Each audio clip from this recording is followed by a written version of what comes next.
Lara, yo soy obstetra, trabajo en la maternidad de Lima y nos encargamos unos temas importantísimos que está dentro de todo el paquete de clave roja, ¿verdad? Que también se puede transformar en clave amarilla. Tanto el aborto como el embarazo ectópico, ¿verdad?, pueden también complicarse e irse a estar en el paquete de clave amarilla. Pero en este caso vamos a hablar de lo que corresponde a su complicación en lo que es las hemorragias, porque tanto el aborto como el embarazo ectópico están catalogadas en el grupo de las hemorragias de la primera mitad del embarazo, así se llama. Yo acá tengo, para ubicarnos, cómo partimos. Hay que partir nosotros para entender y para abordar estas patologías. Tengo que empezar de un inicio. En este caso, yo les invito a que chequemos que la mayoría de las muertes maternas son debidas a hemorragia, ¿sí? La primera causa, y esta a su vez puede ser antes del parto, en el embarazo, o también en el posparto o en el intraparto. Y esto está asociado también a otros trastornos. Para empezar, entonces, estas patologías pueden conducir a la muerte, en primer lugar. El siguiente, ¿sí? También tenemos que ver que estas complicaciones, estas hemorragias, tanto aborto como embarazo ectópico, no son prevenibles. O sea, no puedo decir que a esa persona va a tener o no, mientras no conozcamos la evolución. Por tanto, recordemos, son complicaciones que no pueden ser prevenidas y que se desarrollan a veces en forma aguda y que incluso, ¿verdad?, pueden ser parte de las personas que no tienen factores de riesgo. Por ejemplo, si yo tuve un embarazo ectópico, mi probabilidad de que tenga otro embarazo ectópico es muy alta, ¿sí? Pero de repente hay una mujer que nunca tuvo un embarazo ectópico, que no tiene ningún factor de riesgo y tiene un embarazo ectópico. Entonces, en obstetricia no se puede asociar el factor de riesgo como algo determinante, porque puede no haber un grupo de patologías como el embarazo y el aborto, embarazo ectópico, que pueden ser también de esas causas, ¿no? Que pueden aparecer en mujeres que no tienen ningún factor de riesgo. La siguiente, igualmente tenemos que chequear esto como otro desafío, que del 15 al 20% de embarazos pueden complicarse aún sin una causa aparente, ¿no?, que tiene que ver con lo que decíamos anteriormente. El embarazo va en forma adecuada y de pronto se complica. Y eso no se puede predecir, pero más o menos, si tenemos unas 100 mujeres tratando, vamos a ver más o menos que del 15 a 20% de nuestras gestantes que controlamos, o las mujeres que estamos viendo a nuestro alrededor, pueden complicarse sin ningún factor de riesgo previamente. Y todo eso puede llevar a causar lo que estábamos conversando anteriormente. La siguiente. Igualmente, ¿qué es esencial para esto? Obviamente, estando frente a una complicación tan severa como la hemorragia, nosotros tenemos que tener determinadas acciones determinantes, ¿no? Primero, reconocer estas complicaciones. Obviamente, atenderlas adecuadamente para evitar complicaciones, porque ya el hecho de que haya un aborto o que haya un embarazo ectópico ya es una complicación, pero esa complicación puede ser más severa si yo no lo reconozco a tiempo, o si lo reconozco y no lo trato a tiempo, puede ser severamente. Entonces, cuanto más rápido hagamos, vamos a evitar que la situación se agrave, se complique más, ¿verdad? La siguiente. También lo esencial entonces para enfrentar esto es que haya condiciones mínimas. Por eso ahora los obstetras, los que trabajamos en el área de obstetricia, necesitamos tener claro que mi manejo no puede ser mi manejo del libro nada más. Mi manejo tiene que ser de acuerdo a lo que es ahora el manejo de la evidencia. Yo tengo que establecer ahora qué tratamiento es mejor de acuerdo a lo que ya me dice no mi idea, sino mi evidencia. Y la evidencia pasa sí o sí por una fuente de información científica, ¿sí? Pues claro, en el país no tenemos mucha investigación, pero tenemos en el mundo y ahora hay una metodología que permite que nosotros apropiemos de otro país, ¿no? Nos apropiemos de ese conocimiento y lo adaptemos para que nosotros podamos hacerlo de manera óptima. Pero no solo es eso, no solamente que tiene que ver basado en evidencia, sino que esa evidencia debe estar señalado en un documento, en un protocolo de atención, en una guía de atención. No lo puedo hacer yo de mi experiencia o de mi idea o de que me salió bien. Yo tengo que ver que lo que voy a hacer para enfrentar tanto el aborto y sus complicaciones como el embarazo ectópico tiene que estar en documentos escritos. Primero, porque tengo que darle la seguridad a la persona a la que voy a atender. Y segundo, porque tengo que protegerme también por si acaso la complicación sea más severa y entonces yo tenga que ser expuesta a un proceso judicial, un proceso administrativo y que me permitan o me cuestionen por qué hice determinado procedimiento si no estaba registrado o al revés, ¿verdad? Entonces es importante que no solo esté basado en evidencia, sino también esté protocolizado y que el que lo haga esté pues con las capacidades, ¿no? Porque no es lo mismo, ¿verdad?, que enfrente una hemorragia a alguien que no tiene la competencia a que alguien que sí lo tiene. El éxito de la solución está no solamente en el protocolo, no solamente, sino en quien lo haga, lo debe hacer el que es correcto, el que se ha preparado para ello. Y sin duda, tú puedes tener la evidencia, puedes tener el protocolo, puedes tener la persona exacta, pero no tienes todo el equipamiento para poder resolverlo, tampoco lo puedes hacer. Pero felizmente en obstetricia no se requiere tanta tecnología para enfrentar una situación dramática.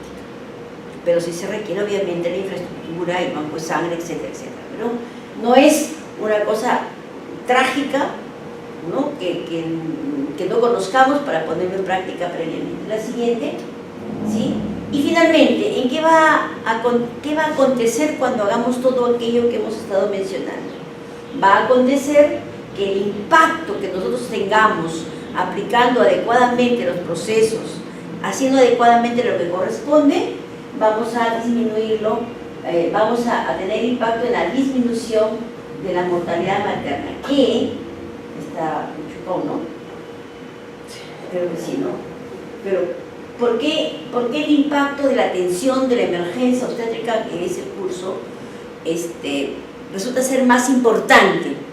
Porque hay estudios, y abajo está la fuente, que señalan que yo puedo tener a una mujer bien controlada en el prenatal, puedo tener a una mujer muy bien alimentada, etcétera, pero si ella presenta una complicación y va a la emergencia y no se atendía adecuadamente, es más grave. Lo contrario también, puedo tener una mujer no controlada adecuadamente en el embarazo, puedo tener una paciente que tiene complicaciones, pero si yo la emergencia la atiendo bien, sobrepasa la ventaja sobre que hubiera tenido una buena atención prenatal o una buena atención del parto. Lo que significa que la atención de la emergencia obstétrica es vital, es determinante para el éxito o para el fracaso de lo que estemos buscando, ¿sí? Ahí quiero que me cierro, ¿sí? Recordar nada más que una emergencia en el mundo no está conceptualizada como una situación de riesgo vital, ¿no? Pero la emergencia, sigamos, la emergencia, la siguiente, por favor, la emergencia en salud también, ¿no?, está conceptualizada como aquella cuestión que va a ser una situación grave de peligro a la vida. Pero si nosotros miramos emergencia, la siguiente, la emergencia obstétrica, acá vamos también mirándolo como urgencia, que también es un riesgo de vida, pero que no requiere atención inmediata, ¿no?, que puede esperar. Según la OMS, podemos esperar hasta 6 horas para poder atender la urgencia, ¿no?, respecto a la emergencia. Pero si nosotros nos ponemos a pensar eso y hacemos un ejemplo y pregunto, ¿qué significa? A ver, la fiebre en una gestante, ¿es una emergencia o es una urgencia?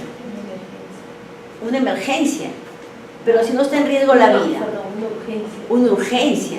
Pero si tú no atiendes tú lo dejas en 6 horas tratarla, ¿no?, se puede transformar en una emergencia, porque no sabemos si esa fiebre es por una sepsis o es por una infección simple o por otro proceso. Entonces, En obstetricia no se puede aplicar en estricto todos los conceptos que da la OMS u otra instancia.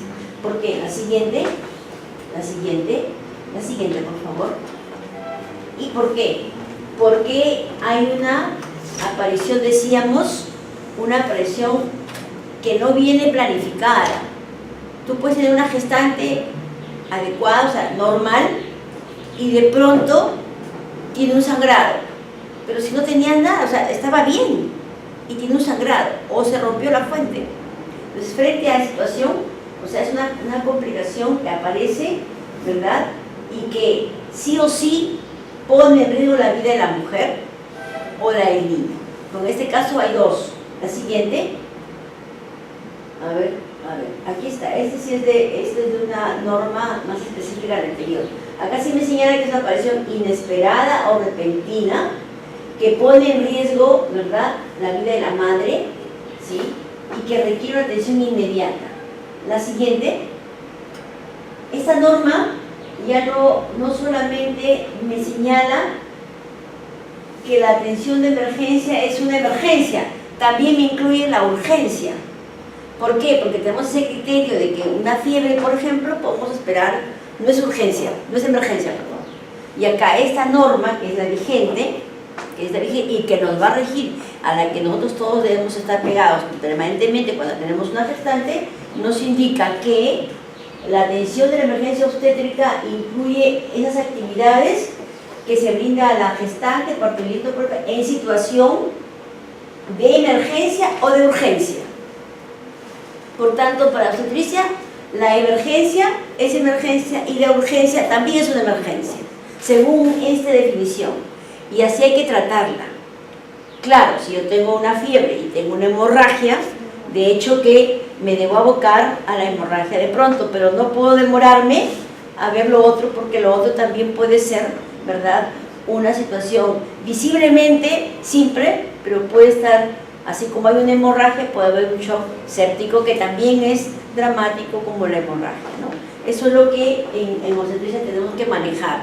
Por tanto, no podemos ir por la vida, ¿verdad?, contando la emergencia en obstetricia como si fuera la emergencia de otras patologías, de otros estados, ¿no? Siguiente.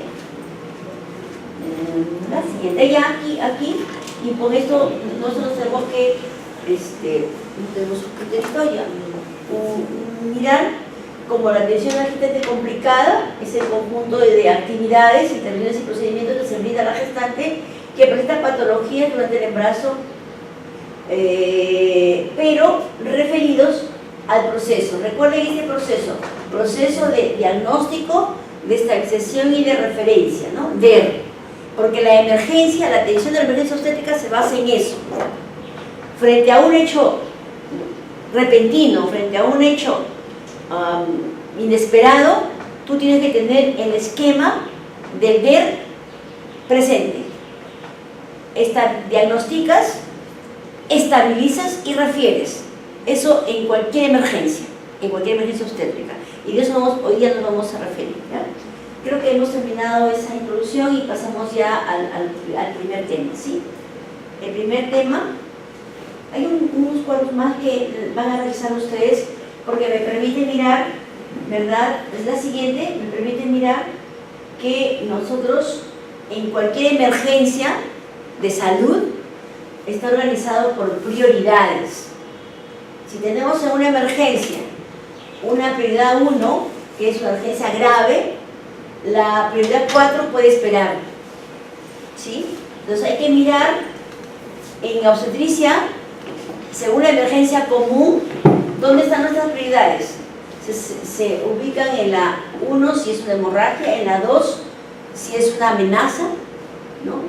Entonces, de tal modo que cuando nos organicemos en una emergencia, que no sea obstétrica, que estemos atendiendo en otra, también tenemos que manejar los principios de prioridades para poder atender a nuestra gestante. Y en los siguientes cuadros he puesto ahí cuáles son las prioridades, ¿no? Hemodinámicamente descompensada, un shock, una hipotensión, está ahí en prioridad 1. O sea, esa paciente tiene que estar sí o sí, ¿no?, siendo atendida de pronto. La siguiente, En la prioridad 2, la mayoría de patologías obstétricas están en la prioridad 2. ¿Sí? La siguiente, y también hay en la prioridad 3 y algunas en la prioridad siguiente 4. ¿No? Son las más simples. Por ejemplo, el sangrado leve, el sangrado vaginal leve en no gestantes. En gestantes puede ser una paciente que tiene pues, un problema adicional, ¿no? Pero acá no hay ninguna que tenga una complicación obstétrica de la que nosotros frecuentemente conocemos, ¿no? La siguiente.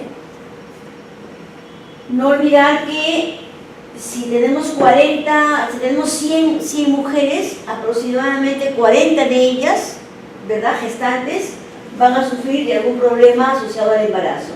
Y el 15 de ellas va a quedar con secuela a lo largo de toda su vida o corren el riesgo de su salud, como ya habíamos mencionado anteriormente. La siguiente. Ahora sí.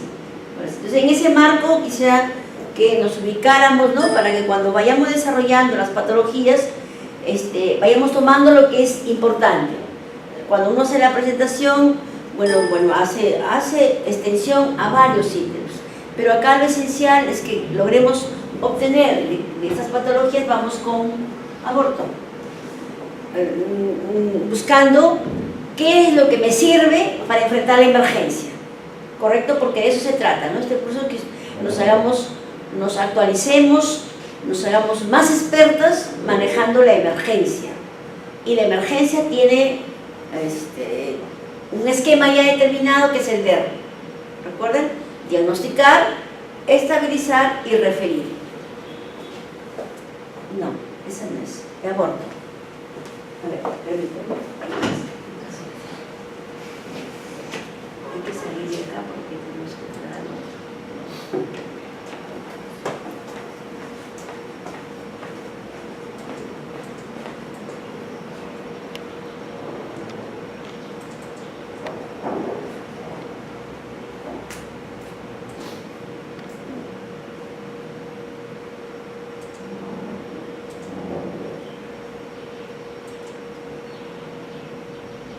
Bien, ese es el tema que nos convoca ahora, ¿no? El aborto. ¿Y cómo es la definición de aborto que tenemos? ¿Podemos revisarlo? ¿Podemos construirlo, recordarlo? ¿Qué es el aborto? Alimentando, ¿qué es el aborto? Es la interrupción, puede ser la interrupción del embarazo, ¿no?, pero de una forma espontánea o también provocada, ¿no? Entonces, ese sí. Pero además tenemos que ponerle un límite. Menos de las 22 semanas. ¿Ok? 22 semanas. En nuestro país, 22 semanas. En otros lugares, 20. Aquí, 22 semanas. O sea, tenemos que trabajar, incluso quieren alargar un poquito, pero en este momento es la interrupción. La siguiente es la interrupción, como ustedes bien dicen, ¿no? Wow, no me digas que se van a ir todos así. A ver, ¿me permiten su... A ver, denle la siguiente, por favor, la siguiente denle. A ver, denle.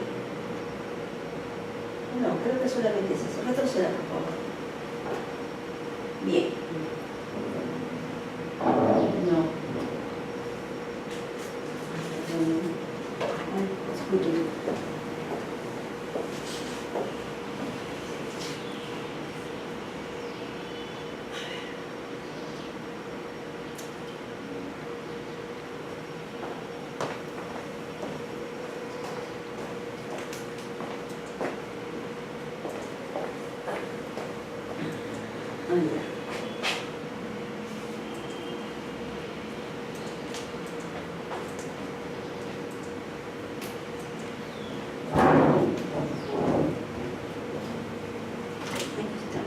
Esa es la definición que ustedes ya han señalado, ¿no? La interrupción espontánea provocada antes de las 22 semanas, contando del primer día de la última menstruación, ¿sí? Pero si yo no conozco la edad gestacional, puedo también usar el peso, porque puede ser, puedo no conocer, pero tengo el peso, entonces también se señala que es aproximadamente 500 gramos. No sé cuándo edad, pero tengo el peso y puedo decir, este es un aborto porque pesa menos de 500 gramos. Pero también puedo hacer, porque de repente no lo puedo pesar, o está lleno de, digamos, de líquido, entonces no lo puedo pesar porque pesaría mucho con todo el agua. Lo puedo medir. Y entonces la medida, ¿no? 25 centímetros de longitud, ¿no? Menos de 25, también es considerado un aborto. Por tanto, cuando yo dé el concepto de aborto, tengo que hacerlo en paquete. El tiempo, ¿verdad? Si voy a usar el peso, si voy a usar la gestacional o si voy a usar la talla, ¿no? La recomendación de OMS es que se maneje la talla en vez que el peso, porque la talla no va a variar, el peso sí, porque puede estar, ¿no? Con una complicación que hace un edema, ¿no? Pues puede aumentar, pero de manera general. Sí, la siguiente. También hay otra definición, ¿verdad?, de la interrupción del embarazo con o sin expulsión parcial o total del producto de la concepción. ¿Sí? Esta es la definición que tiene nuestra guía nacional, que es la que deberíamos siempre tener a cuenta. La anterior solamente le ponía de mi institución, que también, como la maternidad es un referente, también se puede utilizar las guías, pero si hay una guía de maternidad y hay una guía nacional, ¿cuál es la que priorizadamente tenemos que hacer? La nacional, ¿no? Pero también podríamos utilizar la otra también, antes de las 22 semanas, con un peso menor de 500 gramos. Aquí en nuestra guía no tome en cuenta la talla, por ejemplo. La OMS recomienda, pero acá el país simplemente dice no, o es esto o es el otro, no se complica tanto. La siguiente, ¿no? Esta patología, ¿no?, el aborto en sí, la suspensión, etcétera, tiene en incidencia entre el 11 y el 20% del total de embarazos. Pero eso obviamente son cifras referenciales, porque todos sabemos que los abortos provocados no entran a esta clasificación, no se cuentan incluso, ¿no? Entonces, pero de manera general podemos decir, es la patología primero más obstétrica más frecuente, ¿no? El aborto, por tanto, no es escaso, es lo más frecuente en obstetricia. Y si es más frecuente, yo tengo que conocerla, ¿verdad?, así completa, de canto a canto, como decimos, para ver cómo lo vamos a enfrentar. La siguiente. También se habla que del 15 al 20% de todos los embarazos, de 100 mujeres, aproximadamente 15 o 20 que están embarazadas van a terminar en aborto espontáneo, de manera natural, ¿sí? En los abortos espontáneos pueden terminar como aborto completo, como aborto incompleto, como retenido, etcétera, etcétera, ¿no? Pero de manera espontánea se pierden en selección del 15 al 20%. Por tanto, si tenemos tenemos 100 mujeres a las que controlamos, tenemos que estar observando, porque ese grupo de mujeres, ese porcentaje aproximadamente puede perder. Entonces yo tengo que estar conociendo esa cifra, tengo que estar aplicando ya, ¿verdad?, mis mensajes para que las personas sepan que tienen que cuidarse porque podemos estar frente a ese 15 o 20%. Esta patología, como hemos dicho, se enmarca en la primera causa de muerte materna por hemorragia y su secuela no es simple, no es que solamente hay un agrado, puede llegar hasta la muerte sin duda o también puede conducir a la infertilidad, ¿sí? La siguiente. La OMS estima que más o menos 20 millones de abortos al año en condiciones inseguras, ¿no?, y que del 10 al 50% requieren atención por complicaciones, ¿no? De esos millones de mujeres que se someten a abortos inseguros, la mitad requeriría atenciones por complicación. Claro, si están inseguros, la mayoría. ¿Dónde están más ubicados los abortos? En los países donde el aborto es ilegal y donde además acontece la pobreza y acontece todas las características de una población pobre, ¿no? Luego, en el último párrafo, señala que en Asia las muertes están entre 20 y 25 y de 30 en el África y en América Latina, ¿no? Sí. Son las referencias epidemiológicas. ¿Por qué es importante todo eso? Porque es una patología complicada en el mundo, no solamente es en el Perú, ¿no? La siguiente. Y entonces, si es en el mundo, habría que mirar cómo enfrenta al Asia, cómo enfrenta a Europa, cómo enfrenta a América, ¿verdad? Es la misma complicación que tenemos nosotros. La frecuencia ya hemos visto, es mayor, ¿no? Decimos que ese es el número, pero no se cuentan ahí todos los abortos que vienen por otras circunstancias. Recordemos, la incidencia de aborto subclínico. ¿Qué es subclínico? Es el aborto que es a tempranos días. Es muy pegadito a la implantación, muy pegadito a la última regla. Por tanto, puedes estar embarazada, pierdes, no hay ninguna sintomatología, no hay ninguna clínica que te permita, por eso se llama subclínico. Ese grupo es entre el 60 y el 78%. O sea, la mayor cantidad de pérdidas se dan en las primeras semanas pegadas a la última regla. Las pérdidas post-implantación, es decir, ya se formó, ya migró, ya se implantó, cerca de un 43% y la mayoría de 33% solo diagnosticadas por un aumento del HCG y en un 11% fueron evidentemente clínicas. ¿Qué dice eso entonces? Que la mayoría de embarazos van a transitar como pérdidas de manera espontánea sin que las personas nos demos cuenta. Y solo un 11%, ¿verdad?, van a ser todo el cuadro clínico que podemos estar nosotros imaginando o revisando, ¿no? Porque las otras, ¿ve?, de 43 después que se implantan y de la mayoría de ellas solo se han tenido por aumento del HCG. Es decir, tengo que hacer una medición, ¿no? La siguiente. La mayoría de abortos espontáneos son tempranos, ya lo dijimos, ¿no?, las primeras semanas. La restante es a partir de entre 12 y 22 semanas. El aborto recurrente, y aquí comenzamos a mirar qué tipo de aborto hay. El espontáneo, el recurrente, ¿verdad?, en el 1% de las mujeres que ya tuvieron un embarazo como aborto, vuelve a presentarse. Y las adolescentes pueden alcanzar entre 10 y 12%, mientras que las mayores de 40 este riesgo aumenta de 4 a 5 veces más, ¿no? Por tanto, las mujeres que están más expuestas a tener una complicación del aborto no son las jóvenes, más bien son las de los otros extremos de la vida, ¿no? La siguiente. Aquí, ¿cómo lo clasificamos? Porque, ¿cómo voy a presentarme yo a tener una complicación? Tengo que definir cómo lo organizo para, ¿verdad?, cómo voy a enfrentar la situación de emergencia. Dependiendo de cómo establezcamos nosotros agruparlo. Lo agrupamos como, ya el clínico, ¿no? Agrupamos dentro del tiempo de gestación, temprano, menos de 9 semanas, o tardío. Puedo llamar aborto temprano o aborto tardío.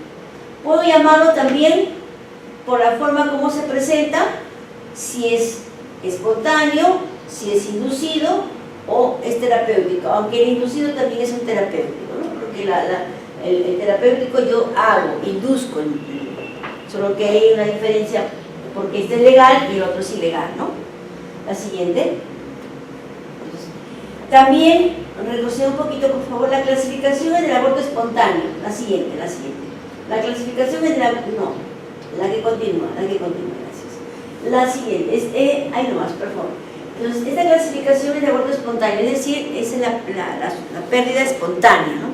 La pérdida espontánea puede dar finalmente una patología, un cuadro como aborto en curso. Aquellos también se llama aborto, ¿recuerdan a este tipo de aborto cómo se llamaba? El que no tiene llamadas íntegras. ¿Recuerdas? No. Membranas íntegras, por ahí, también se llama inminente, ¿no? Quiere decir en curso inminente porque hay, y aquí casi tenemos que centrarnos porque yo tengo que hacer, recuerdan en la emergencia, el ver, tengo que diagnosticar, tengo que estabilizar y tengo que referir. Y la primera D, yo tengo que diagnosticar, tengo que saber frente a qué tipo de aborto estamos. Entonces, si la mujer viene presentando un dolor pélvico de regular intensidad y el sangrado, y además yo le hago un examen vaginal, un examen cervical, y encuentro que el orificio cervical interno es permeable, pero que está en las membranas íntegras, yo tengo que diagnosticar como aborto en curso o aborto inminente, que también se puede llamar. Entonces, para eso, ¿qué tengo que hacer? tengo que aplicar los procedimientos que luego vamos a ver, ¿sí? Entonces tenemos que tener claro el diagnóstico. La siguiente, pero puedo recibir otra persona, otra mujer, con aquellas características de la anterior, pero que al tacto yo encuentro membranas rotas y puedo encontrar líquido amniótico. Entonces a eso le llamo el aborto inevitable. El otro es inminente, este es inevitable, este sí o sí en cualquier momento va a terminar con la hemorragia. Obviamente, ¿sí?, la actividad uterina aumenta, las contracciones aumentan, los cambios cervicales son mayores y la pérdida de sangre también. La siguiente. El otro tipo de aborto, viene la mujer y dice, yo estaba embarazada, pero ya no crece mi útero, o ya no crece mi barriga, o ya no siento síntomas, tenía bien, pero ahora ya no crece. O lo que puede decirte, pero tienes que ahí esperar, preguntar bien para poder diagnosticar si es un aborto retenido, ¿sí? Que hay una diferencia con el aborto frustro, tengamos cuidado. Una cosa es un frustro y otra cosa es un retenido o diferido también. Esa señora que tiene un embrión o tiene un feto que fallece antes de las 22 semanas, fallece, o se desprende, ¿verdad?, y queda retenido en el útero, porque está retenido, mi membranas íntegras se ha retenido, o se ha desprendido, ha fallecido dentro, ¿verdad? Entonces, el útero obviamente no aumenta de tamaño, los signos y síntomas del embarazo disminuyen o desaparecen, y en la eco transvaginal tú corroboras el diagnóstico, ese es un aborto retenido o diferido, ¿sí? Miremos la diferencia que hay con un frustro. La siguiente. Aquí en el frustro existe retención del embrión o el feto, pero durante un periodo de 4 semanas. En el anterior, en el retenido, ¿verdad?, la sintomatología y el desenlace lo va a hacer más pronto. En cambio, en este frustro, sí o sí, debe ser diagnosticado cuando tiene 4 semanas por lo menos de esa retención que tiene. Por tanto, esto sí hay que tener cuidado. Cuando decimos retención del embrión o del feto, también podemos decir que puede ser un embarazo anembrionario, ¿verdad? También. Creo que hay otra forma de clasificar, la siguiente. El incompleto, ¿no?, es la parcial. A este incompleto, ¿con qué otro lo puedo relacionar? Con lo que ya vimos, ¿recuerdan? El primero que decíamos, ¿cómo era? El inevitable, ¿no? O el membranas rotas. Inevitable, que también puede ser un incompleto el inevitable, ¿no? Lo que hay forma de clasificar, pero nosotros utilizamos más la denominación de aborto incompleto, ¿no?, para señalar que hay una expulsión parcial del contenido, ¿verdad?, uterino. La siguiente. El aborto completo, que también lo hay, un aborto espontáneo puede terminar en forma completa, también, ¿no? Es la pérdida de todo el contenido endouterino y sus anexos. La siguiente.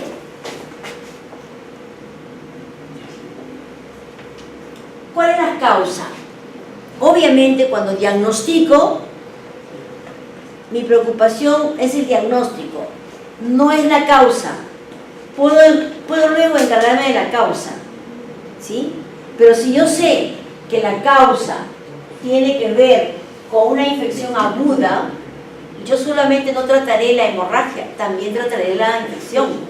Por eso, siempre en obstetricia, el diagnóstico es consecuencia de un relato, de una investigación previa. Todo diagnóstico es así, ¿verdad? Pero en obstetricia es más, yo no me puedo saltar. O sea, no por la emergencia no voy a indagar, tengo que indagar porque puede estar asociado a otra complicación y puede ser más fatal incluso de lo que ya puede empezarse solamente con hemorragia, ¿no? Entonces ahí señalar que hay que encontrar la etiología. Recordemos que lo primero que está asociado es una pérdida por cuestiones genéticas, ¿no?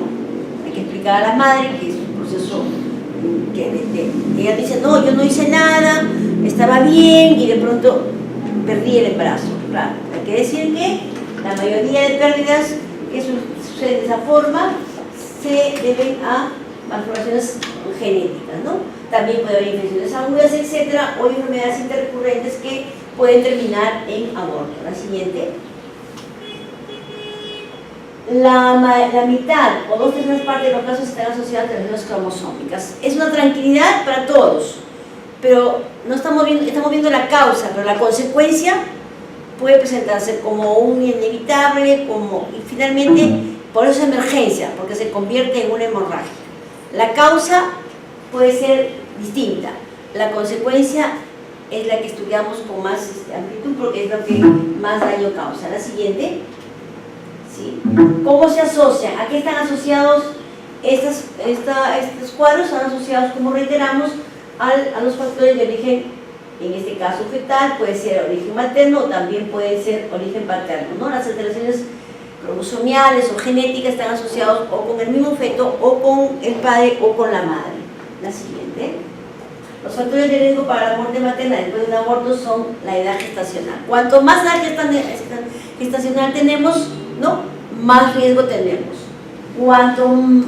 Cuando decidimos qué método utilizar para llegar a terminar algo, también define, ¿no? También define. Miren que es importante a la hora que ustedes diagnostican cómo lo van a estabilizar.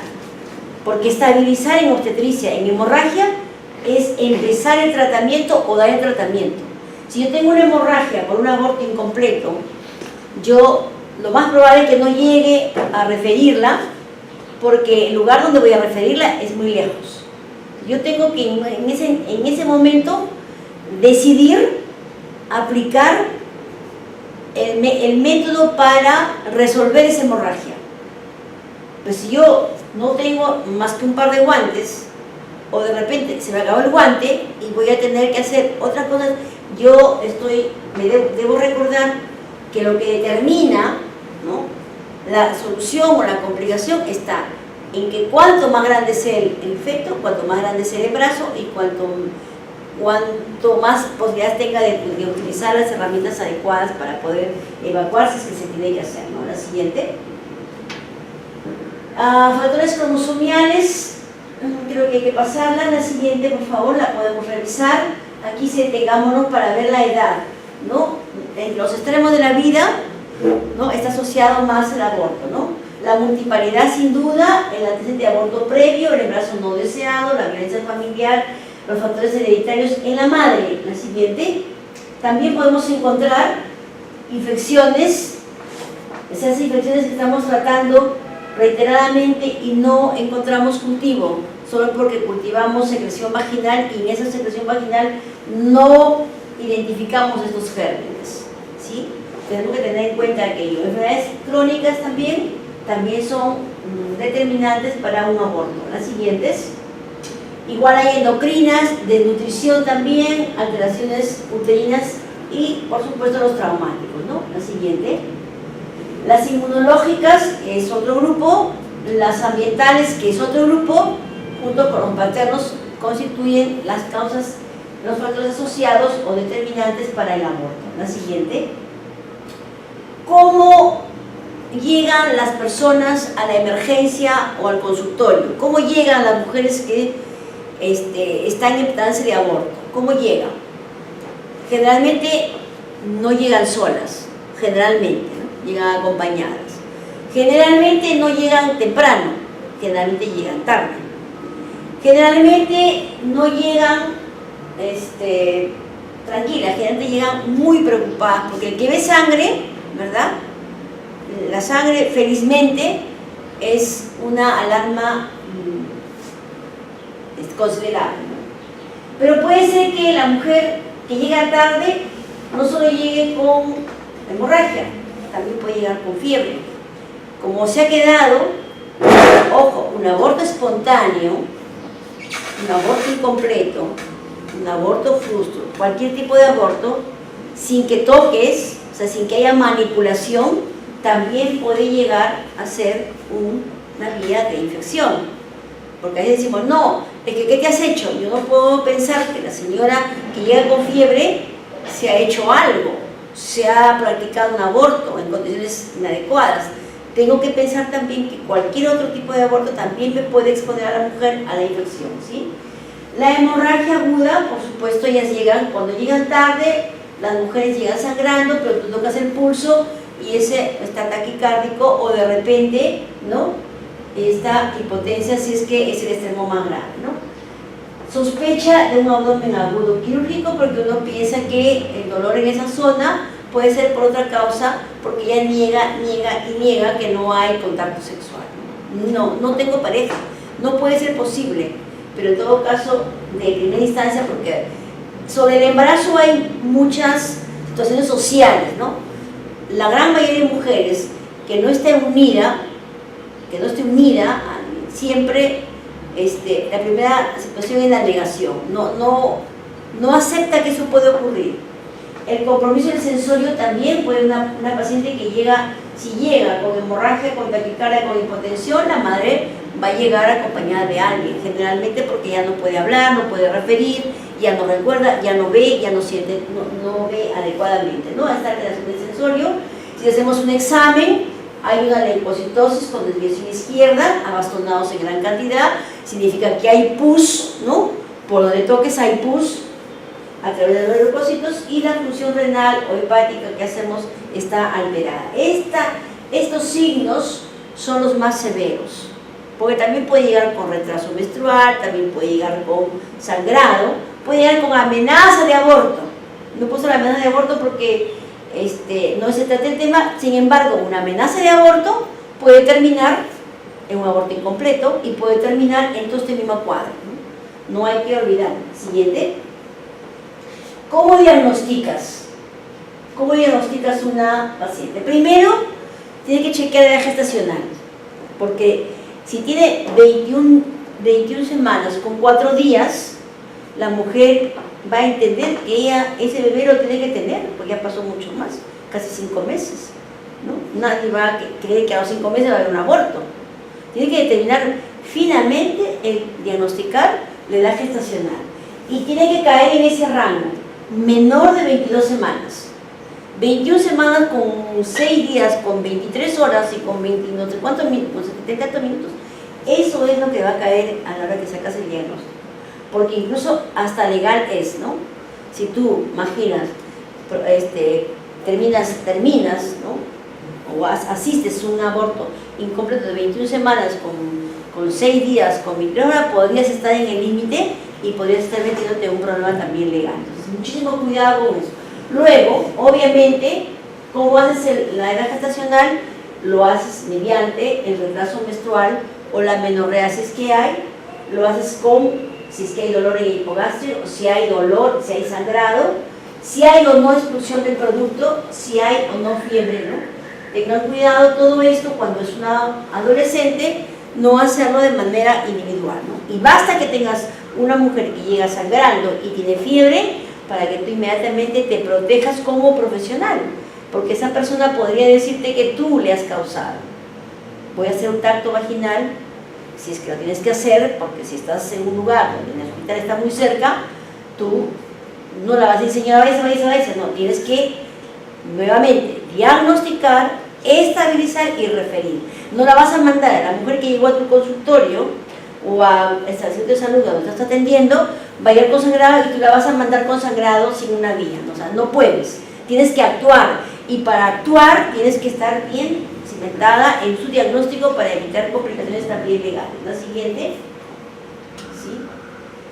Correlaciones del cuadro clínico con la ecografía, lo que la colega decía, ¿no? ¿Cómo es el diagnóstico de un aborto? Lo puede hacer con la ecografía transvaginal, ¿sí?, abdominal, según la edad gestacional, y la concentración de HCG. Eso es cuando tú tienes la posibilidad de hacerlo, pero si no tienes ecografía y no tienes HCG, porque la HCG no está en todos los establecimientos de salud, ¿verdad? Está en el 2, en el 3 tal vez, ¿no? Pero tienes la HCG cualitativa, que es la más sencilla, ¿no? Es más, la mujer llega ya con su diagnóstico de embarazo mediante la orina, ¿no?, que es cualitativa. Entonces tú puedes correlacionar, ¿no?, el cuadro que tiene con el retraso que tiene más el medio que ha hecho el diagnóstico de manera cualitativa, ¿no? Si tienes cuantitativa, mucho mejor, porque con presión puedes sacar la edad gestacional incluso. La siguiente, ¿cuáles son los criterios diagnósticos? Y aquí viene, ¿no? rápidamente. El inevitable, ¿qué tendría el inevitable? Porque como hay sangrado, todos van a tener dolor, vas a descartarlo porque las membranas están rotas. Es inevitable, no puede ser, es inevitable, membranas rotas, ¿sí? Luego el incompleto, obviamente tú ves restos que ya han salido, la mujer puede estar trayendo algo, o tú puedes al momento del examen estar observando la pérdida, ¿no? Y hay sangrado, obviamente. El completo, la señora trae todo completo y tú ahí vigilas, ¿no?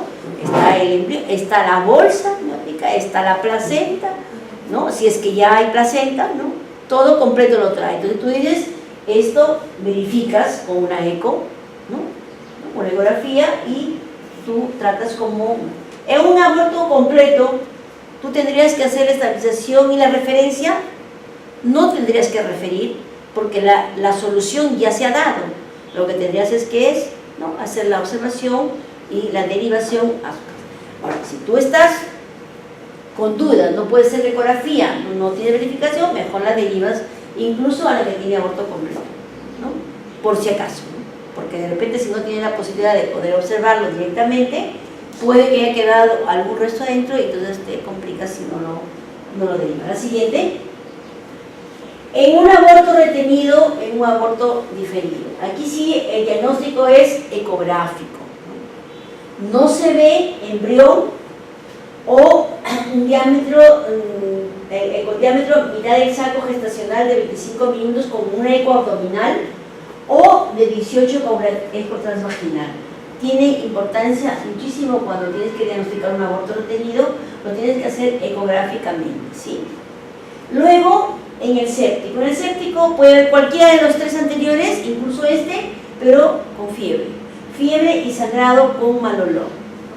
Pero también podría haber sangrado con mal olor por un cuadro, digamos, local. Aún así, el diagnóstico es aborto séptico, ¿sí? Basta que encuentres tú fiebre de 38 grados centígrados, ¿no? Y sangrado para que tú hagas tu cuadro y lo trates como un séptico, aunque esa fiebre sea por una infección urinaria, porque la infección urinaria que da fiebre, el tratamiento es muy similar al tratamiento por aborto, ¿no? Porque es el mismo antibiótico incluso. Entonces, recuerda, tienes fiebre, tienes eso, trátalo y diagnostícalo como un séptico, aunque después te demuestren lo contrario, pero finalmente el tratamiento lo dices y el tratamiento es el mismo, ¿sí? Y vamos a ver cómo tratamos. La siguiente, porque acá estamos hablando de una emergencia, y frente a una emergencia obstétrica hay que diagnosticar, estabilizar y referir. ¿Cómo tenemos que hacer diagnóstico para no equivocarnos? ¿Con qué nos podemos equivocar? ¿Con qué lo podemos relacionar un aborto incompleto? ¿Con qué patología? Un incompleto, por ejemplo. ¿Qué más lo que te puede dar la pérdida de producto? ¿Con qué otra patología lo podemos confundir o lo debemos diferenciar? ¿Con un ectópico? ¿Hay aborto incompleto ectópico? Un ectópico puede aparecer como un aborto incompleto. Generalmente el ectópico, que si hay un aborto ectópico, pero no viene al exterior, se va más bien al abdomen y el aborto se produce en el abdomen, ahí cae. Por ahí no iría. Hay otra patología donde tú puedes ver la evacuación, la enfermedad del trofoblasta, ¿no? Esa sí nos puede dar, creo que luego lo van a ver, nos puede dar una apariencia de que es un embarazo, un aborto incompleto, cuando lo que estamos viendo son, ¿no?, las pérdidas de estas vesículas. ¿Qué tipo de aborto de lo que hemos hablado nos puede confundir o lo podemos asociar con un embarazo ectópico? ¿Cuál de ellos? En el embarazo ectópico el dolor está presente en la mayoría de veces, ¿no es cierto? ¿También puede haber sangrado en el ectópico? También puede haber sangrado. ¿Qué nos permite diferenciar que es un aborto de un embarazo ectópico? ¿Recuerdan? Todos están en práctica, ¿no? ¿O alguien es alumna? No, ¿no? Ahí tampoco, ¿no? Los oyentes no. Estamos preguntando qué, porque estamos viendo cómo vamos a enfrentar aquellas hemorragias, ¿no? Entonces de pronto tú tienes un embarazo ectópico y estás haciendo el diagnóstico de un aborto que tocas cuello cerrado o permeable y tú dices membranas rotas, podría ser. Porque el dolor, que es lo que se presenta en el aborto, y el dolor que se presenta en el embarazo ectópico, generalmente ocupa los mismos órganos, la misma ubicación. Puede haber una confusión. ¿Cómo lo determinas? Cuando veamos embarazo ectópico es fácil determinar si es aborto o si es embarazo ectópico, pero es frecuente. O sea, antes de escribir mi diagnóstico, tengo que mirar con cuál otra patología lo puede estar asociando, ¿no? En lesiones del canal vaginal, ¿no? Hay una hemorragia vaginal por otra razón. Entonces piensas que hay sangrado, ¿con qué lo puedes confundir? ¿Con qué tipo de aborto? Con todos, porque ahí viene sangrado, ¿no? Con todos, pues. ¿La hemorragia uterina disfuncional? Sí, ¿no? Ahí también es frecuente. Pero en la hemorragia uterina disfuncional generalmente no hay dolor, ¿no es cierto? Hay sangrado, pero no hay dolor, generalmente. Otras patologías, por supuesto, otras patologías pueden estar en el diagnóstico diferencial. Por eso, allí, ¿qué tendrías que ver? Digamos, es una mujer que tiene 48 años, no usa método anticonceptivo, tiene relaciones ocasionalmente y viene con sangrado y dolor. ¿Tú tendrías que pensar rápidamente en aborto? ¿Pensarías en aborto rápido? 48 años. Es tu primera, o sea, la primera complicación que tienes que asociar es el aborto, la primera. Por la edad que tiene, ¿verdad? Porque es más frecuente en mujeres adultas, es más frecuente que ella acuda porque generalmente el sangrado, ella sí le toma importancia. Entonces, no hay que esperar ver toda la constelación para aceptarla como digamos, como una emergencia. Basta que diga que tiene sangrado y que tiene dolor, y más si tiene fiebre y dolor, ya, no vamos a esperar a ver cómo lo diagnostico, ¿no? La siguiente. ¿Cómo hago para diagnosticar? Puedo hacerlo por clínica, pero también si tengo la posibilidad de hacer algunas pruebas de laboratorio, lo hago. Viene la persona y dice que tiene amenorrea, tiene sangrado, tiene dolor, ¿verdad? Y entonces yo le puedo pedir una prueba de confirmación de embarazo, ¿sí? Sí, debo pedirle, número 1. Si puedo hacerlo cuantitativamente en sangre, mejor. Si no, solo la cualitativa. El hemograma. ¿Qué busco en el hemograma? ¿Para qué me sirve el hemograma? La hemoglobina, el hematocrito, no, claro, el grupo sanguíneo es otro. En el hemograma yo veo toda la sustancia blanca, ¿no? Todos los glóbulos blancos dentro de los leucocitos, ¿no? Pero también, ¿qué diría? A ver, ¿el hematocrito cuánto es el promedio? ¿Cuánto de hematocrito debe ser, más o menos? 37%, ¿no? Del volumen, ya. Yo encuentro un hematocrito de 45. ¿Qué significa que encuentro un hematocrito de 45? ¿Verdad? Hay una concentración. ¿Por qué hacer el hematocrito? Yo tengo en un tubo de 10 cc, tengo sangre. Y de ahí tengo glóbulos blancos, glóbulos rojos, tengo plasma, tengo plaquetas, todo lo que tenga la sangre. Yo digo, el 37% de todo eso, ¿no?, son glóbulos rojos. De todo eso, 37% nada más. El resto es otras sustancias. Si yo encuentro mayor glóbulo rojo, ¿no?, más concentrado, 45, en toda esa sustancia, ¿qué me hace pensar? Se está concentrando, ¿no? ¿Cuándo hay una concentración? Una hemorragia, por supuesto. Pierdes plasma, pierdes otras sustancias formes, pero también nos permite entonces, mira, el grupo sanguíneo, ¿para qué será necesario el grupo sanguíneo? Todas las pacientes deben tener, por la posibilidad de que yo la tenga que transfundir. El factor RH y el grupo sanguíneo juntos. En la coagulación, ¿por qué es importante el fibrinógeno, las plaquetas, el tiempo de protrombina, el tiempo parcial de tromboplana? ¿Por qué es importante todo ello? Preoperatorio sí, pero también me podría estar diciendo, si yo tengo, digamos, plaquetas, a ver, disminuidas, tengo 20.000 plaquetas, cuando lo normal en una gestante tendría que ser hasta 150.000. ¿Qué me está diciendo eso? Que ha habido tanto sangrado que ya no hay plaquetas para que haga el coágulo.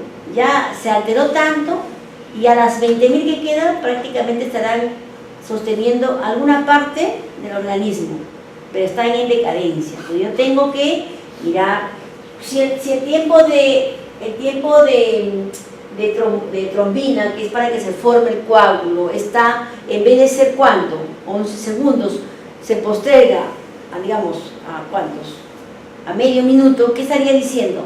Se está alargando, ¿no?, el tiempo de coagulación, por tanto la hemorragia no va a contenerse, lo poco que hay también, ¿no? Entonces, todo eso tengo que tenerlo para ir viviendo cómo está la mujer en ese momento que lo recibimos. ¿Qué hago con la glucosa? ¿Qué me indica la glucosa? ¿Qué me indica la urea, la creatinina, las transaminadas, la urea? ¿Qué me está indicando si yo encuentro valores alterados? Igual, ¿no? Si hay un daño, si la glucosa, en un tema de hemorragia, en un tema de shock, ¿la glucosa estará normal? Está alterada. Generalmente, si ha habido, imagínense, una pérdida, ¿no?, toda la glucosa que estaba en la sangre, que va normalmente en sangre, ¿no?, se ha concentrado o aumentado, dependiendo. Entonces tengo que mirar, ahí pueden aparecer otros cuadros, ¿no? El BRAM, ese es de cajón, ¿no? A todas las mujeres hay que pedir, ¿no?, por la posibilidad de que tengan una, igual que el VIH, ¿no? Examen simple de orina y urocultivo, sí, más urocultivo. Ese urocultivo lo puedes pedir en tu consultorio, sí.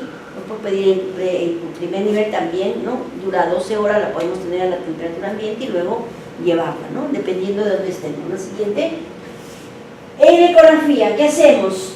Tenemos que ver con una ecografía transvaginal, revisar si el contenido de la cavidad uterina existe en cantidad, si hay embrión, si ese embrión tiene signos de vitalidad, si está vivo, ¿no?, si hay áreas de rendimiento, si hay 1, 2 o más fetos, o si no hay también, ¿no?, porque podría haber no embriones, ¿no?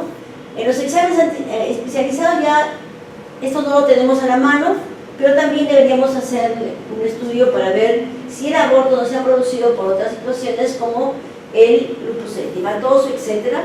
Estudios anatomopatológicos del contenido endouterino para ver realmente si fue un frustro o si fue, digamos, el embrionario, otros exámenes según el criterio, ¿no?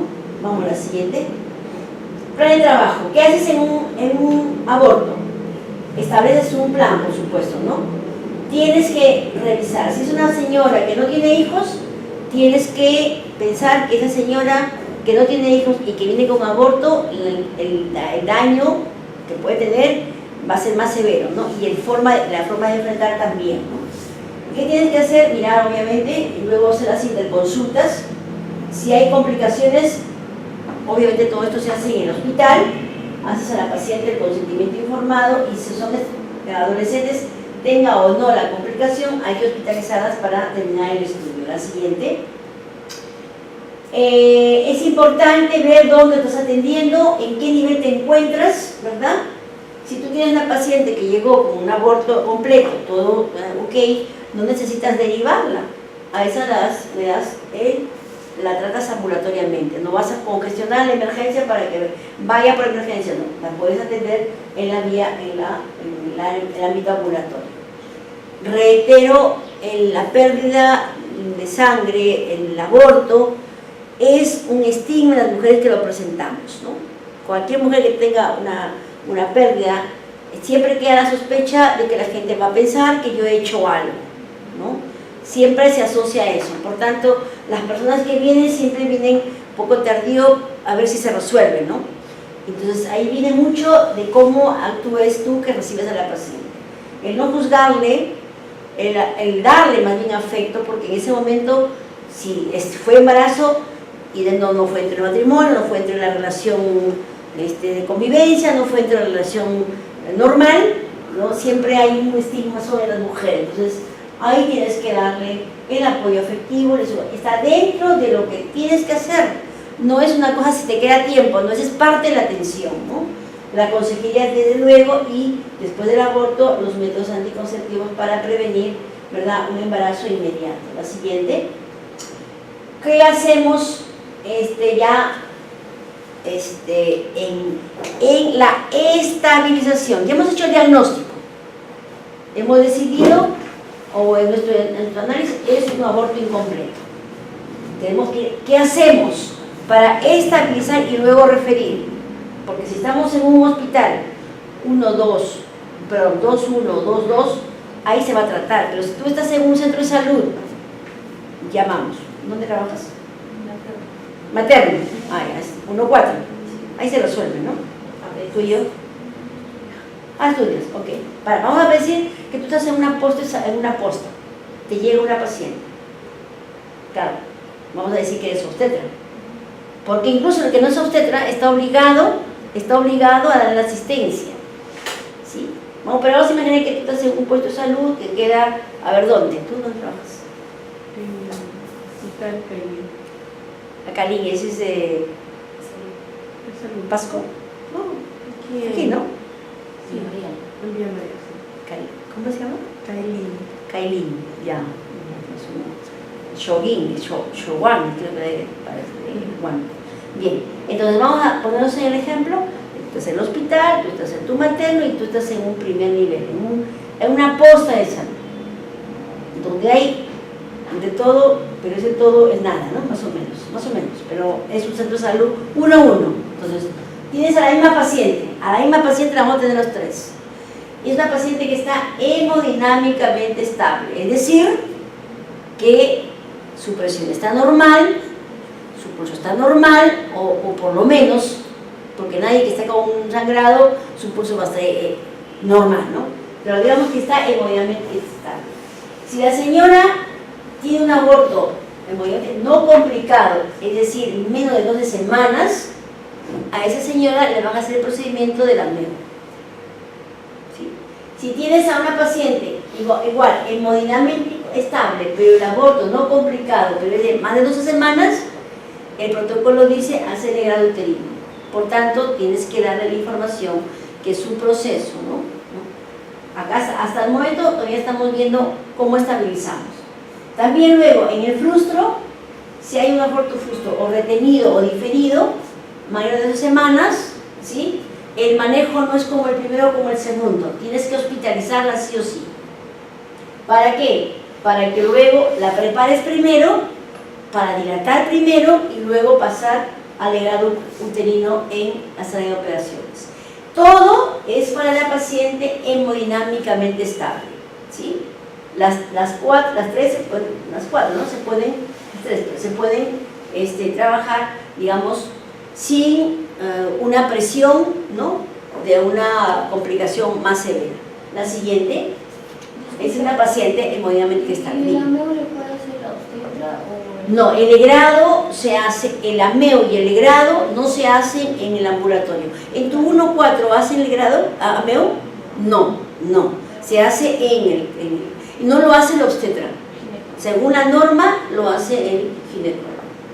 Alguna vez lo haremos seguramente nosotros, porque frente a la emergencia, aquí tenemos cerca todo, pero cuando tú te vayas por allá y por allá, lo más seguro es que no tengas nada, y el AMEO, porque tampoco vas a llevar tus aspiradores, tampoco sea la solución. La solución es que tú, con tu manito, puedas ingresar y extraer todo lo que puedes de la cavidad hasta que pare el sangrado.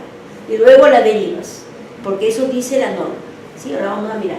Entonces, esa mujer. Entonces, tenemos a la otra mujer que ha venido hemodinámicamente descompensada y además por hemorragia o por infección.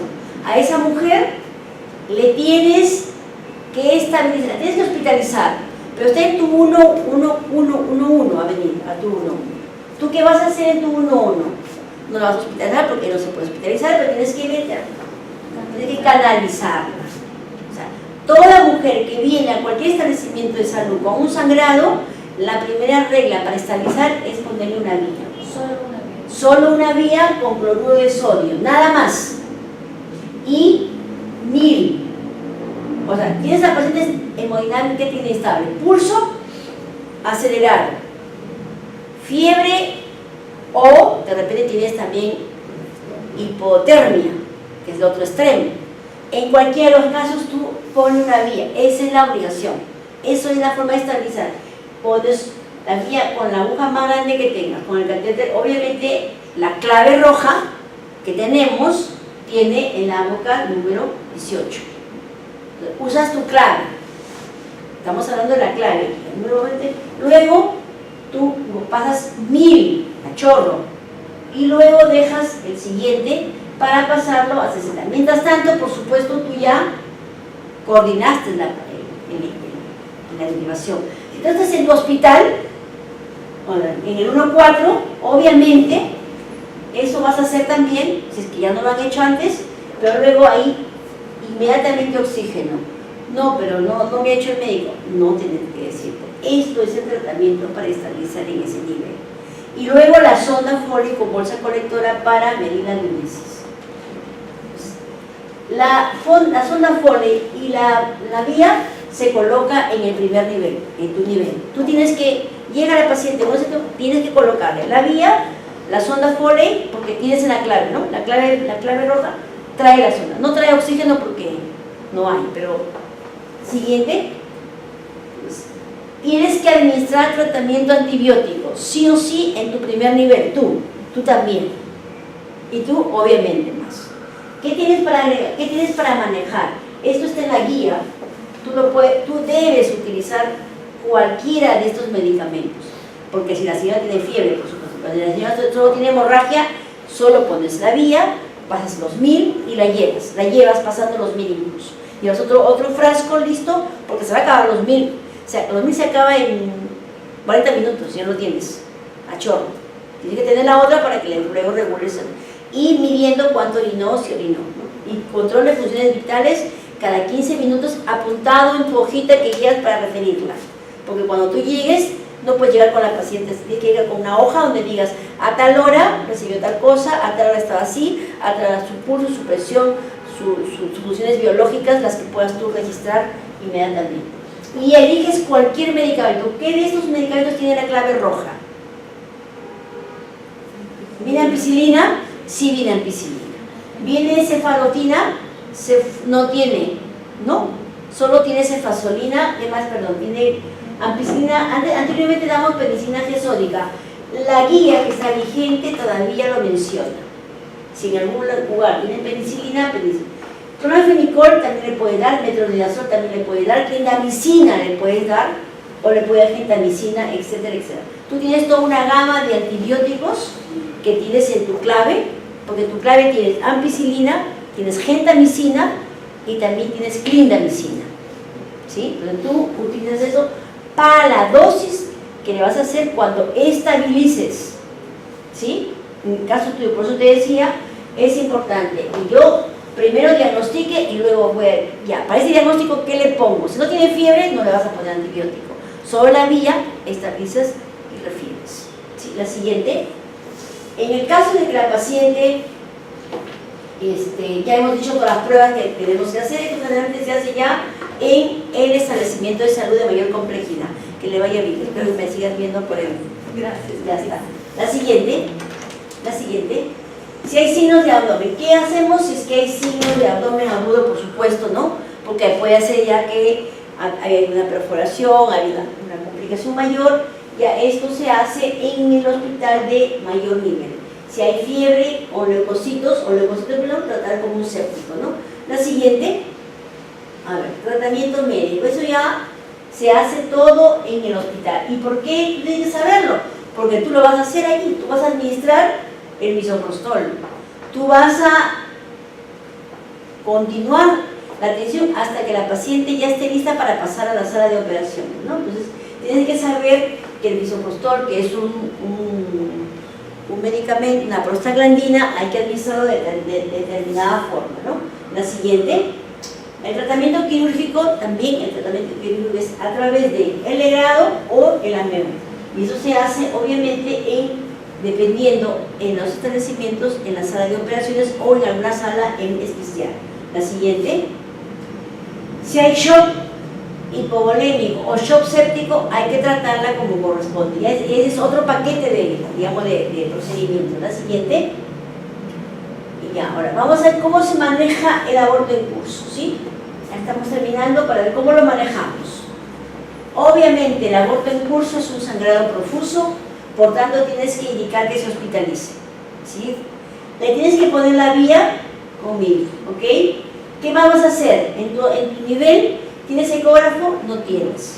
¿Tienes hemograma? Tampoco tienes. ¿Tienes grupo sanguíneo y factor? Tal vez. Esa manera sí tienes. ¿Tienes RPR? Tienes. ELISA también tienes esto. Lo que tienes, eso haces, pero sin perder tiempo. O sea, si la señora está esperando que le tomes la prueba y va a esperar porque no hay quien le tome o no hay interactivo, no vas a demorarte. Lo importante es que ella tenga la vía y se vaya. Si en ese trayecto que le pones la vía le puedes sacar los exámenes, en buena hora. Si no, no te detengas. Reforzar la actividad uterina, ¿no? En el caso del aborto en curso, es un aborto en curso, es decir, ya la luna está rota, por tanto, ahí en el lugar donde llegue, vas a ponerle oxitocina. No en tu 1.4, en tu 1.1, en tu 1.4 o ya en el 2, ¿no? Analgesia parietal puedes usar cualquier AINES, cualquiera, porque el dolor es intenso. Cuidado de no enmascararlo. Tienes que estar bien segura que es un aborto en curso para que luego pueda disminuir hasta que llegue al hospital o también en el hospital le dan el tratamiento, ¿no? Posterior a la expulsión, realizar esto es en establecimiento de salud. Lo que tienes que hacer tú en un diagnóstico de aborto en curso, en tu nivel, en el caso tuyo, en el caso de tu hospital, ¿cómo se llama? A ver, ¿recuerdo? Kailin, es todo, ¿no? ¿Ese es salud? Sí. ¿Qué nivel es? Digamos, 2, ok. Ahí haces todo esto, ¿no?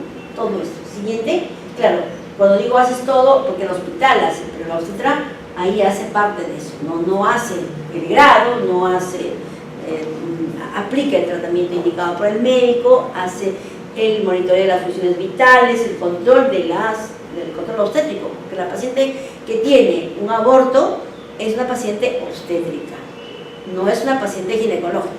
En algunos lugares lo ubican en ginecología, ¿no? Solo por el hecho de que tengan pacientes, porque en realidad ginecología tiene muy pocas pacientes. Y generalmente se lleva a las pacientes de aborto para ubicarlas, pero esta paciente es una paciente obstétrica, por tanto, el obstetra está ahí su lugar para controlar. ¿Qué hacemos frente a un aborto incompleto? Igual, vía todos los exámenes y igual la derivación, ¿sí? La siguiente. En el incompleto, si el útero ya en el hospital, si el útero es más de 12 centímetros, con un cuello abierto, ¿verdad? Más contracciones, no abundantes, no hay sangrado abundante, se madura para el cuello abierto, se madura con prostaglandinas y luego realizas el grado uterino. Si hay sangrado abundante, colocas una vía segura y evacúas inmediatamente a sala, dependiendo. ¿Y oxitocina cuánto le colocó? Dependiendo, vamos a mirarlo. Aquí vamos a entrar en eso. Siguiente. El aborto incompleto no complicado, ¿no? Si es que es un incompleto no complicado, el manejo es ambulatorio. Es decir, si el aborto incompleto no complicado viene con sangrado escaso, ya perdió, entonces la puedes derivar para que venga al día siguiente para que continúes haciendo su tratamiento. El aborto el complicado lo hospitalizas. Y el adolescente, cualquiera que fuera, va a hospitalizarse. La siguiente. ¿Cómo es ese manejo del retenido del frustro? Eso sí, igual. Llega una paciente a tu consulta y dice, te haces el diagnóstico de frustro. ¿Le pones o no vía? No, no hay sangrado. ¿Cómo estabilizas ahí? No estabilizas, digamos, no hay un tratamiento específico, ¿no? Solo está, porque tampoco es que lo vas a mandar por emergencia, porque tampoco es una emergencia, porque la señora ha estado varios días y ahora trae y su ecografía dice aborto retenido, aborto justo. Bueno, señora, entonces le das una información, una consejería citando, ¿no?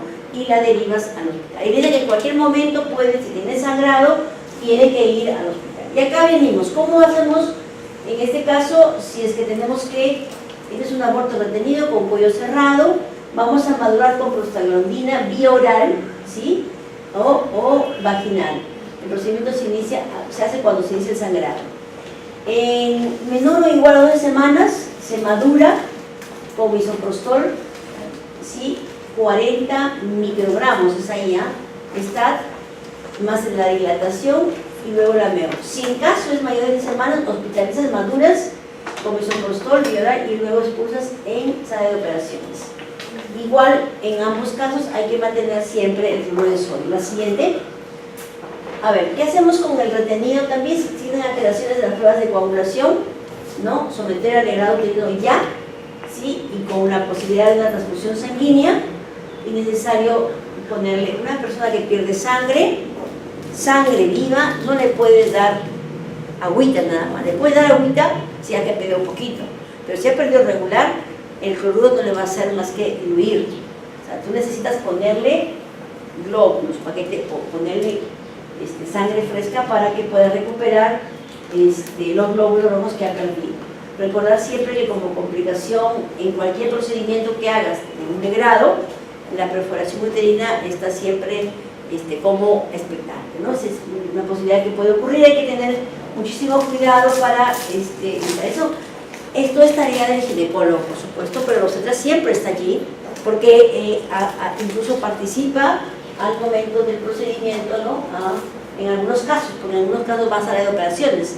En las operaciones el obstetra no está en el momento. La siguiente. ¿Qué hacemos con el completo? Observamos, se hace la confirmación ecográfica, se hace el seguimiento del HCG, si el caso lo requiere, debe completar con el ameo y el control es ambulatorio. En un aborto completo no hay sangrado, ¿le pones o no le pones vía? No, porque no hay sangrado, ¿no? Está hemodinámicamente estable, no hay sangrado, por tanto la refieres, si es que está en tu nivel. Si está en tu nivel, le haces la ecografía para verificar que no haya, si es que hay, haces el ameo o en todo caso haces el seguimiento con la HCG, que eso se hace después que le dan el antivirus, ¿no? La siguiente. Y vamos, lo hospitalizamos, es un aborto séptico de hecho, ¿sí? Y ahora vamos a entrar, siguiente, a ver cómo es el manejo terapéutico. Para el terapéutico les recomiendo que revisen esta norma, esta resolución establece todo el protocolo para un aborto terapéutico. Es importante tener en cuenta este procedimiento porque el obstetra en esa norma es el que hace la consejería, ¿sí? Entonces el obstetra que va a participar dentro del procedimiento lo hace a través de la consejería y la consejería llega a ser la parte determinante para que la mujer diga, según lo que he escuchado, según lo que me he informado, según lo que yo conozco, decido si hacerme un aborto terapéutico o decido no hacerme un aborto terapéutico. Entonces, importantísimo es manejar este procedimiento y esto está en este documento, ¿sí? Lo tenemos en la siguiente. Vamos mirando aquí, ¿sí? Aquí es un cuadro muy rápido para ver qué hacemos con una amenaza, qué hacemos con un aborto en curso, qué hacemos con un retenido, un completo, muy incompleto, dependiendo si está o no alterado, ¿no? Que es lo que veíamos anteriormente, ¿sí?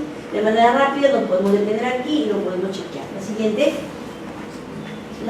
Ahora vamos a ver, según la guía de emergencias obstétricas, la que debe ser preferente. Recordamos antes cuando decíamos que para hacer bien las cosas tenemos que tener protocolos. Este es el protocolo para el manejo de estas complicaciones en el 1.1 en tu establecimiento de salud, en el 1.2 y en el 1.3, ¿no? ¿Qué hay que hacer? Identifica signos de alarma y asociados. En tu caso, diagnosticas. Colocas una vía con catéter 18. tienes que tener la vía permeable. Si que tienes oxígeno, bueno, ¿con qué? Con catéter nasal. En el 1.1 no hay, no tenemos eso. Pero está la guía diciendo que si tienes que ponerlo. La posición de la paciente de cúbito, ¿no? Dorsal, ¿sí? Y abrigo suficiente. Cuando hay pérdida de sangre, ¿verdad? La circulación periférica disminuye para que se centre, digamos, en los órganos más grandes, los órganos más nobles. Entonces la mujer tiene frío. Incluso el cloruro de sodio hoy debe estar calentado por 3 o 4 minutos a temperatura de los 100 grados que tienes tú para esterilizar, con una cubierta, colocas durante 3 minutos para que el cloruro de sodio esté temperado, no esté helado, porque el embrión es más líquido y ella está con una hipoperfusión, ¿no? La idea, y ya no es la idea, sino que todavía no está escrito, ¿sí? Pero ya viene, la guía que debe ser actualizado es que ese cloruro de sodio que tenemos que colocarlo allí debe estar temperado. La posición, abrigo suficiente, monitoreo de los signos vitales, la refieres, la trasladas con potencial donante. Eso es lo que acá aparece como nuevo, ¿no? Paciente que viene con sangrado, tráigame a alguien para donar. Y ese alguien se va conmigo cuando vamos a referirlo. Tiene que ir con la persona porque puede ser potencialmente necesario la transfusión. En el 8 dice, si hay para un aborto, para cualquiera, si hay un profesional calificado y el sangrado es abundante, realizar examen con espéculo, retirar los restos del canal vaginal y cervical con pinzas Fest. Eso debemos hacer sin que nosotros estamos calificados para eso, sí estamos calificados. Estamos frente a una emergencia y la ley nuestra dice que el obstetra estabiliza, en una emergencia actúa. Esta es una emergencia. Frente a eso tienes que tener la posibilidad de hacer esta revisión. Por tanto, revisa tus procedimientos, cómo es que tienes que colocar el espéculo, cómo tienes que, dónde está tu pinza Fester, cómo lo vas a manipular en el caso de que se requiere en algún momento hacer, porque esto salva vidas. La siguiente, en la categoría 1.4, ¿qué haces en la categoría? La colega está diciendo que ya se fue. Ahí igual, ¿no? Lo mismo que has hecho en el FOM anterior, que era colocarle la vía, ¿pero qué? Cloruro de sodio, porque no es una destroza, el cloruro de sodio al 9 por 1000.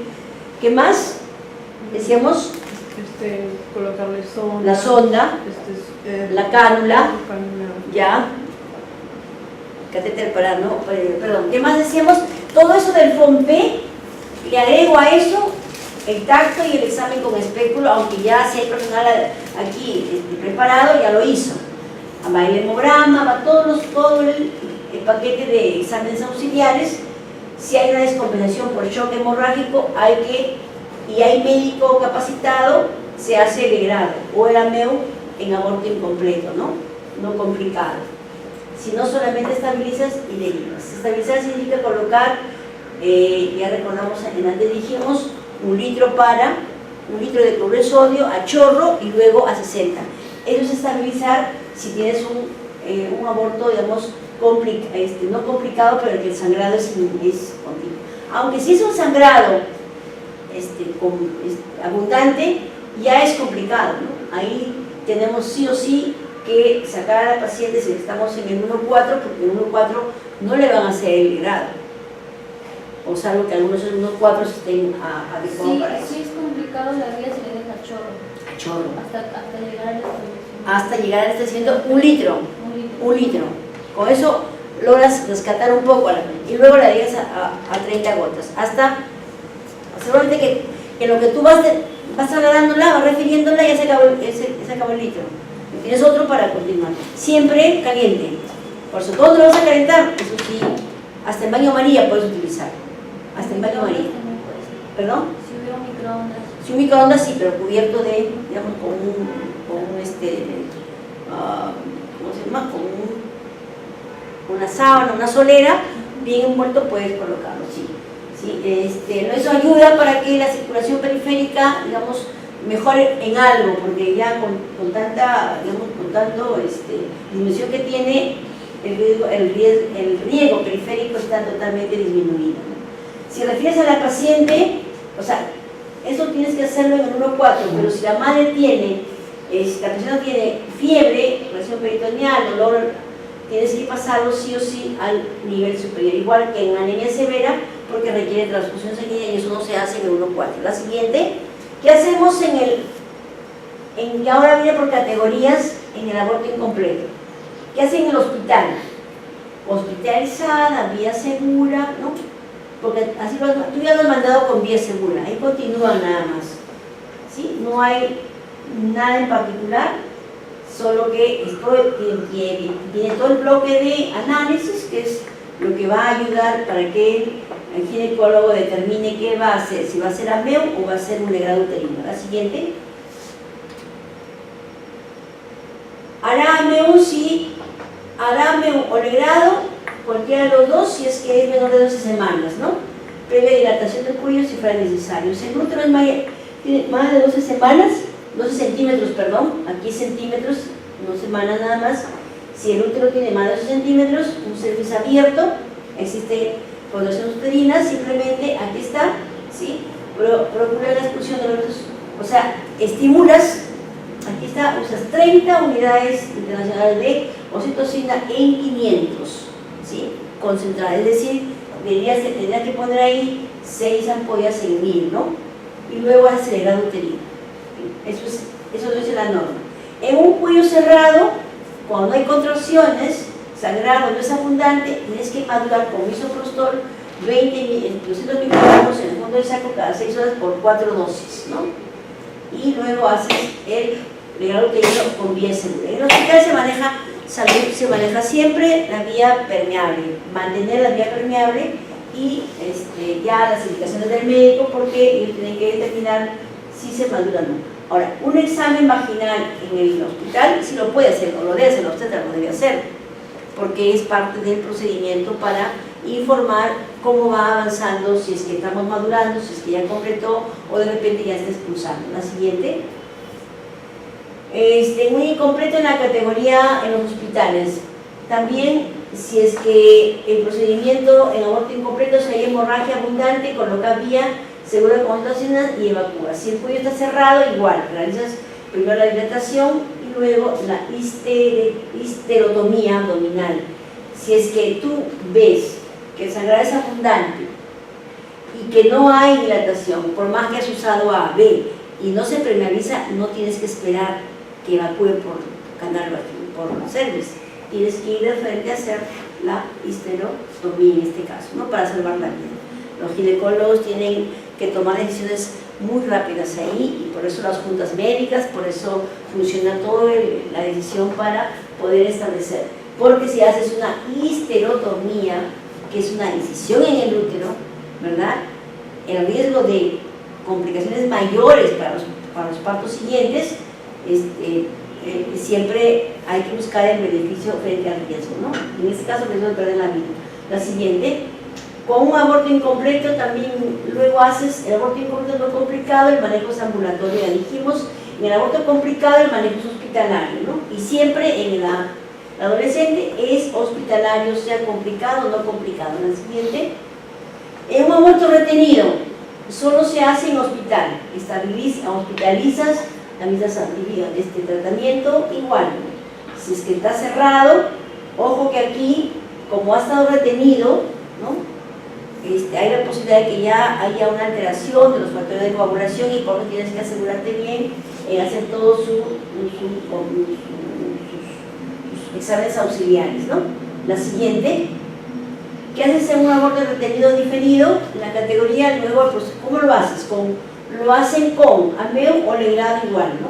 Si el cuello está cerrado, maduras con misoprostol y luego haces el legrado, el AMEU o el legrado, dependiendo si es más de 12 semanas o menos de 12 semanas. Eso es para todos, eso es en general. La siguiente.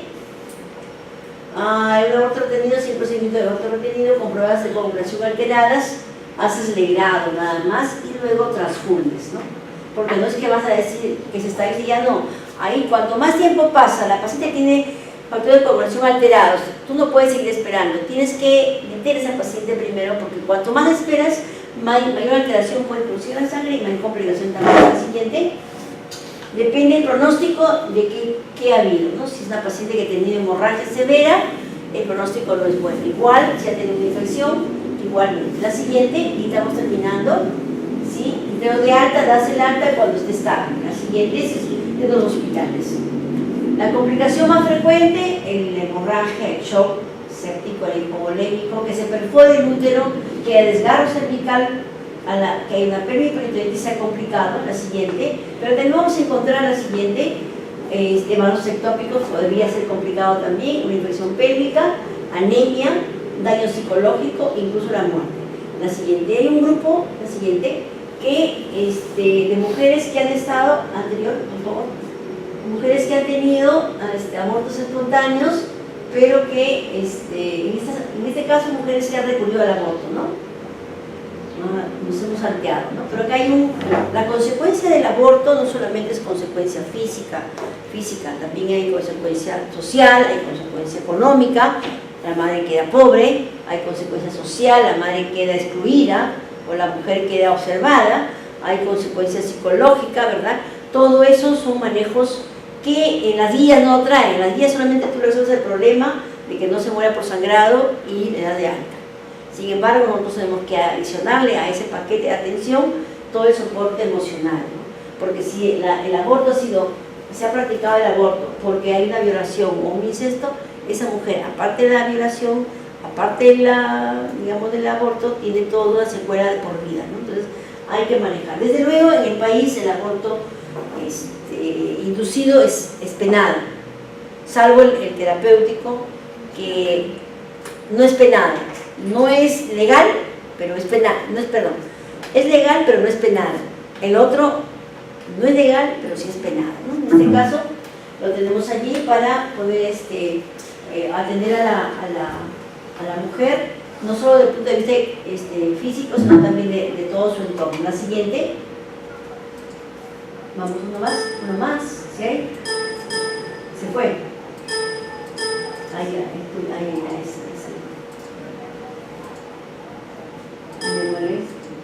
está saliendo.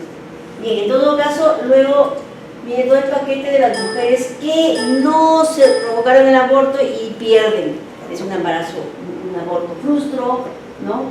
O un aborto deseado, en este caso era un embarazo deseado, pero termina en un aborto espontáneo, ¿no? Obviamente también hay que dar el soporte emocional porque ellas tienen sentimiento de culpa, piensan que ellas han sido las que han causado, ¿no? Hay temor a morirse, temor a perder autoestima, etcétera, etcétera, ¿no? Entonces hay un paquete para el tema de la recuperación física, pero también hay otro paquete para el tema de los espacios, de las emociones y de todo su componente psicológico. La siguiente. Vamos, más. Sí, y a la otra del no deseado, ¿no? El camino doloroso que le toca vivir. Uno más. Es el último recurso, ¿no? Llega al aborto intentando previamente. ¿Ya? Esto es un resumen cómo manejamos en el FOMPE. Decimos ¿qué hacemos en el FOMPE para un aborto? ¿Qué hacíamos en el FOMPE? Diagnosticamos, estabilizamos y referimos. ¿Estabilizamos con qué? Con cloruro de sodio, es decir, que la mujer está sangrando, ¿no? En un FOMPE haces todo lo anterior, más los exámenes auxiliares, y si no hay oxígeno, colocas el oxígeno. Si puedes resolver azules y si no, derivas, ¿no? Luego en un FONE o un FONI ya hacen todo lo demás, ¿no? Porque el FONI ya incluso hasta cuidados intensivos. Ahí hemos terminado, ¿sí? Preguntas para aborto, ¿sí? Que ha quedado y hemos visto con cuánto hacemos la maduración que nos decías, la estimulación. Y en el grado se mantiene, durante todo el procedimiento del grado primero se mantiene la infusión de oxitocina. Y se mantiene incluso hasta 2 o 3 días después si es que hubiera complicaciones, y si no, termina ese frasco y luego ya pasa a la vía oral, incluso cierras ya todo.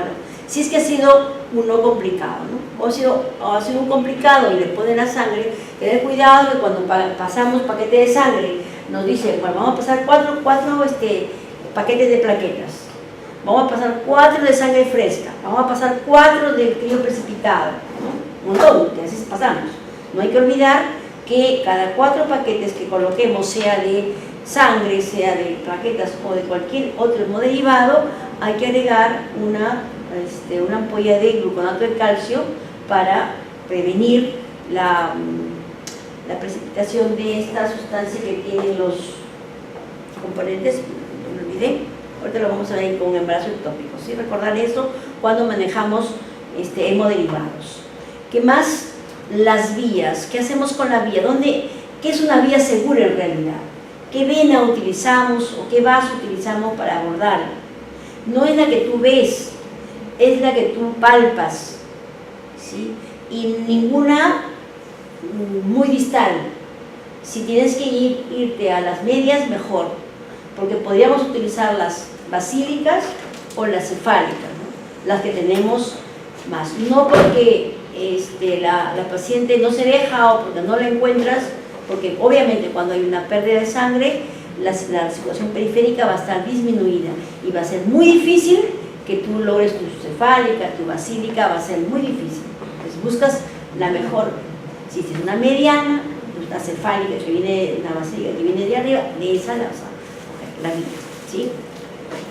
La siguiente, estamos con el profesor, ya estamos con otra profesora. No vamos a poner el tópico, el tópico más. ¿Ya está ahí? Hace rato. Bien, vamos entonces a centrarnos en el tópico muy rápido, quedamos ya. A ver, ustedes me dirán, porque si no, espero que entre y luego entro de nuevo, pues para no cortarle su tiempo. O ya se van. Porque ¿El cuándo se hace? Él hace 2 y tenemos solo hasta las 5:30. Ya. A ver, entonces denme solución, denme salidas. ¿Qué hago con el ectópico?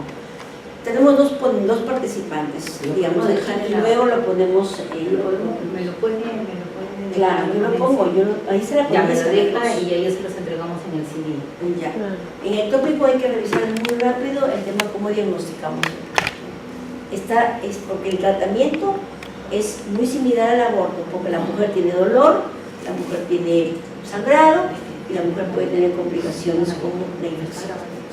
Necesitamos, no queremos. Sí. No jalamos. Oye, lo que me tiene los papeles. Ya, ok. En todo caso, no me digan, Pero tampoco ustedes me iban diciendo, yo también avancé, pero claro, tenía más.